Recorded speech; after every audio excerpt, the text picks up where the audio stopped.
Tutup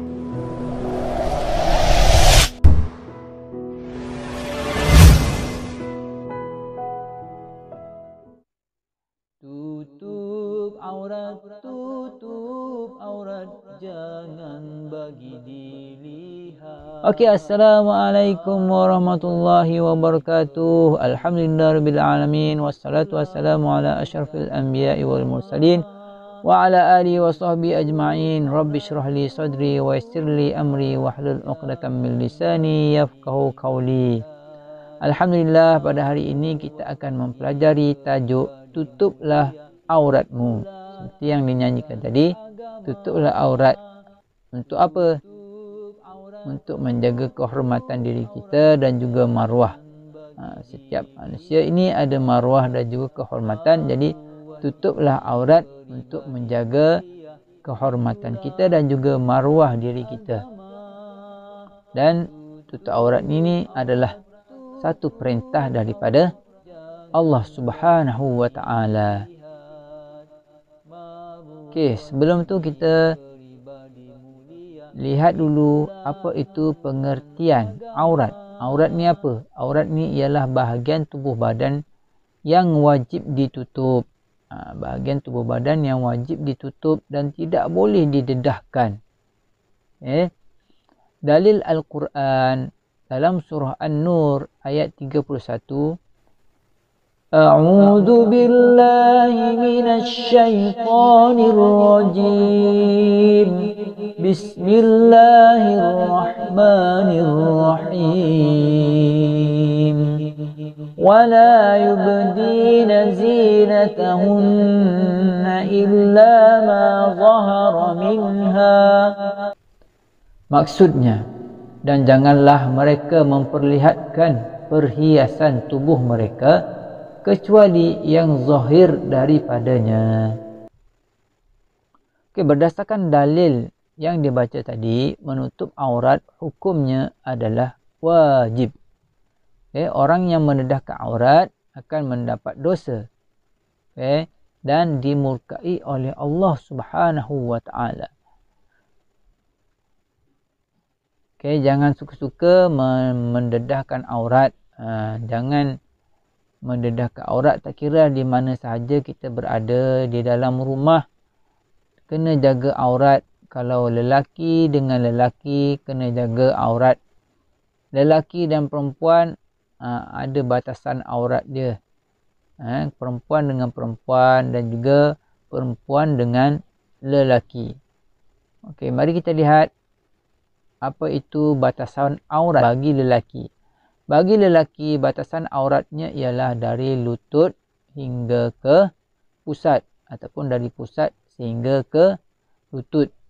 Itu antara aurat dia. Lelaki dengan lelaki, tak kiralah lelaki itu dengan ayah kita ke, dengan bapa saudara kita ke, dengan adik-beradik kita ke, sama sahaja.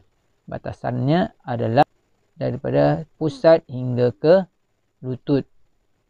Ataupun dengan lelaki dengan perempuan. Antara lelaki dan perempuan, lelaki punya aurat pun sama juga, iaitu daripada pusat hingga ke lutut.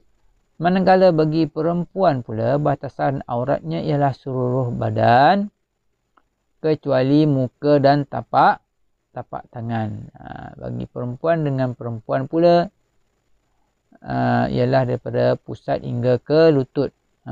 Bagi perempuan Muslim dengan perempuan kafir adalah batasannya aurat ialah sama saja, iaitu seluruh badan kecuali muka dan tapak tangan. Nabi Muhammad SAW pernah bersabda dengan mafhumnya. Mafhum hadis ni, ada dua golongan ahli neraka yang belum pernah dilihat oleh baginda. Dan salah satunya ialah perempuan-perempuan yang membuka aurat. Jaga, hati-hati bagi perempuan. Jangan sewenang-wenangnya membuka aurat. Tak kira lah buka aurat di dalam media sosial. Dekat luar, elok je pakai tudung. Apabila keluar rumah, dia pakai tudung. Tetapi dalam Facebook, dalam YouTube dan sebagainya depan kamera dia tak tutup aurat, ataupun dia ambil gambar dan postkan di Facebook dan sebagainya dengan aurat yang terbuka, maka itu juga dikira sebagai tidak menutup aurat. Okay. Dan juga ada juga yang jenis dekat rumah dia keluar rumah, bahagian belakang rumah dia tak tutup aurat. Nak berjalan baru dia pakai tudung. Kat belakang rumah dia pergi sidai kain, pergi sapu sampah dekat luar, kat belakang rumah, kat depan rumah dia tak tutup aurat. Ada jiran yang ternampak, maka itu dikira juga sebagai membuka aurat dan berdosa. Okay, oleh itu jaga-jaga. Kita sambung semula hadis Rasulullah tadi. Rasulullah cakap ada golongan ahli neraka yang belum pernah dilihat oleh baginda, dan salah satunya ialah perempuan yang tidak menutup aurat, yang cenderung melakukan maksiat. Okay. Dan mendorong orang lain juga melakukan maksiat. Dia ajak orang lain juga melakukan maksiat. Kepala mereka mempunyai sanggul, seperti bonggol unta yang sengit. Mereka tidak akan masuk syurga serta tidak dapat mencium baunya. Riwayat Muslim. Bukan setakat tak dapat masuk ke syurga, nak cium bau dia pun tak dapat. Jadi jaga-jagalah, wahai perempuan, jagalah aurat kamu. Rambut tu adalah aurat. Sehelai rambut kamu dilihat oleh lelaki, maka berdosalah. Bayangkan pula bagaimana rambut kita yang banyak tu dilihat oleh seorang lelaki, apatah lagi kalau ramai yang melihatnya, terutamanya di media sosial, di Facebook, di Twitter, di Instagram, di YouTube dan sebagainya. Oleh itu jagalah aurat. Kita menutup aurat ni untuk memelihara kehormatan diri kita. Allah dah muliakan perempuan, Islam telah memuliakan perempuan, jadi jagalah, peliharalah kehormatan diri kita, peliharalah maruah diri kita. Bagi yang perempuan yang sudah bersuami, lagi-lagilah perlu dijaga. Kerana apa? Dia boleh mendatangkan kesan kepada suaminya. Sekiranya lelaki yang bergelar suami tidak menegur isterinya yang tidak menutup aurat, tak kira di mana saja, maka suami itu dikategorikan sebagai lelaki yang dayus, tidak menegur. Okey, sekarang ni kita lihat pula adab-adab berpakaian. Okey, adab-adab berpakaian. Sebelum kita memakai pakaian, kita hendaklah membaca doa. Okey, membaca doa. Mulakan anggota sebelah kanan dahulu ketika kita memakai pakaian. Mulakan anggota sebelah kiri apabila kita membuka pakaian. Bila kita nak pakai, mulakan dengan kanan. Bila kita nak buka, mulakan dengan anggota di sebelah kiri. Dan memilih ciri-ciri pakaian yang menepati syarak. Okey, apa itu pakaian yang menepati syarak? Ciri-ciri pakaian yang menepati syarak, yang pertama ialah menutup aurat. Pakaian tu mestilah menutup aurat. Dan yang kedua, tidak ketat. Tidak ketat. Pakaian itu tidak ketat. Sebab Rasulullah pernah bersabda, di akhir zaman nanti akan ada perempuan-perempuan yang berpakaian tetapi telanjang. Inilah dia, memakai pakaian yang ketat. Jadi ciri-ciri pakaian yang menepati syarak ini, dia tidak ketat. Yang ketiga, tidak jarang hingga menampakkan warna kulit. Jangan pakai pakaian yang jarang sehingga menampakkan warna kulit. Aurat yang ditutup. Okey, contohnya dia memakai pakaian yang nipis, jarang sehingga boleh nampak. Dan yang keempat, tidak menonjol dan menarik perhatian. Jangan pakai pakaian yang boleh menarik perhatian. kaum lelaki. Okey, pakai pakaian yang sederhana sahaja dan mengikut syarak. Dan ada juga larangan supaya tidak memakai pakaian yang berkaitan dengan agama lain selain daripada Islam. Sekiranya pakaian tersebut dipakai untuk menghadiri ataupun melakukan upacara pemujaan terhadap ataupun penyembahan terhadap berhala mereka, maka tidak boleh memakai pakaian tersebut.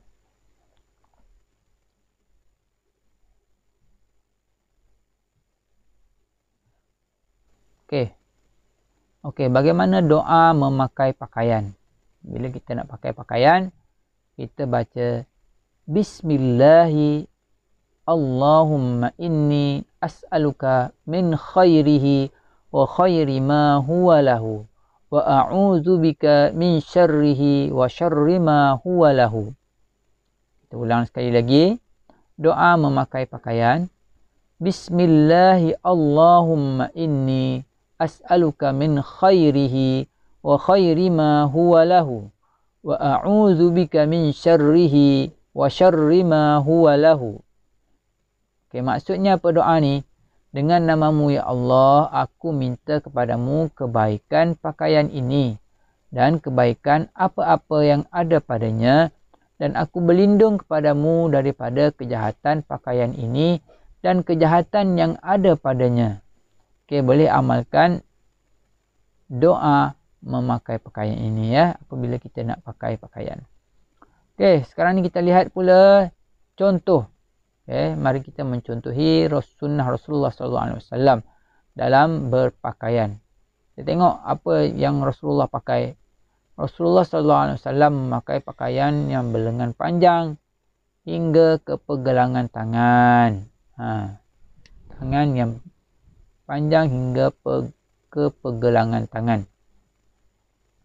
Rasulullah juga berdoa ketika memakai pakaian seperti serban, baju yang sempurna. Jadi serban adalah pakaian yang selalu dipakai oleh Rasulullah. Jadi ikutlah. Siapa yang nak ikut Rasulullah boleh pakai serban. Kalau tak mampu nak pakai sepanjang masa, pakai ketika waktu sembahyang sahaja. Dapat pahala. Ikut apa sahaja yang Rasulullah buat, akan mendapat pahala. Pakai pakaian yang sempurna. Rasulullah juga suka memakai pakaian yang berwarna putih.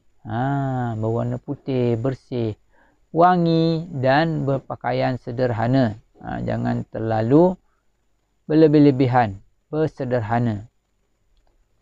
Okey, itulah sunnah Rasulullah SAW dalam berpakaian. Jadi sama-samalah kita mencontohi Rasulullah.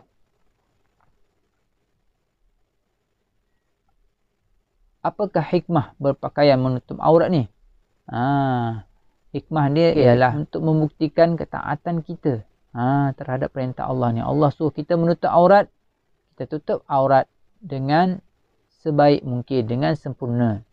Dan apa lagi hikmah berpakaian menutup aurat ni? Iaitu menjaga maruah dan juga kehormatan diri kita. Allah suruh dan juga kita menjaga kehormatan dan juga maruah diri kita. Okey, tadi kita dah belajar doa memakai pakaian. Ada doa untuk membuka pakaian. Apa doa dia? Bismillahirrahmanirrahim. La ilaha illahu. Okey, sekali lagi kita ulang. Doa membuka pakaian. Bismillahirrahmanirrahim. La ilaha illahu. Maksudnya, dengan nama Allah yang tiada Tuhan selainnya. Jadi sentiasalah kita mengikuti sunnah Rasulullah SAW dalam berpakaian. Okey, apakah kebaikan kita mengamalkan adab berpakaian ni? Bila kita mengamalkan adab berpakaian yang menepati syarak, bukan sahaja dapat memelihara kehormatan seseorang Muslim, bahkan menjadikan pemakainya yakin. Dan orang sekelilingnya juga berasa selesa. Jadi sama-samalah kita mengamalkan adab berpakaian dengan menutup aurat. Semoga Allah memelihara kita daripada segala aib dan juga perkara yang boleh merosakkan diri kita. Okay, sama-samalah kita menjaga aurat kita supaya kita mendapat rahmat dan juga keberkatan daripada Allah Subhanahu Wa Taala.